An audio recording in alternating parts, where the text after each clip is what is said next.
તાપી જિલ્લામાં છેલ્લા 6 મહિનાથી ડ્રગ્સ ઇન્સ્પેક્ટરની જગ્યા ખાલી. દવાઓનું ચેકિંગ કરવાનું કામ તો છે, પરંતુ ચેકિંગ કરનાર અધિકારી જ નથી. પ્રજાના આરોગ્યની ચિંતા વચ્ચે તંત્રની આ ખાલી ખુરશી હવે સવાલો ઉભા કરી રહી છે. તાપી જિલ્લામાં છેલ્લા 6 મહિનાથી ડ્રગ્સ ઇન્સ્પેક્ટરની જગ્યા ખાલી છે. ડિસેમ્બરમાં અગાઉના અધિકારીની બદલી થયા બાદ હજુ સુધી નવા અધિકારીની નિમણૂક થઈ નથી.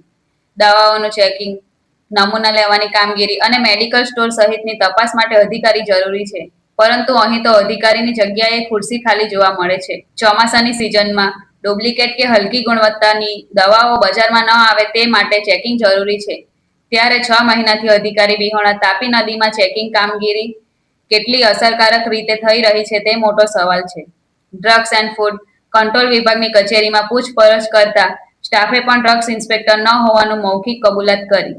હવે જોવાનું એ છે કે તંત્રની આ ખાલી ખુરશી પર અધિકારી ક્યારે બેસે છે અને પ્રજાના આરોગ્યની ચિંતા ક્યારે કાગળ પરથી બહાર આવીને મેદાનમાં દેખાય છે.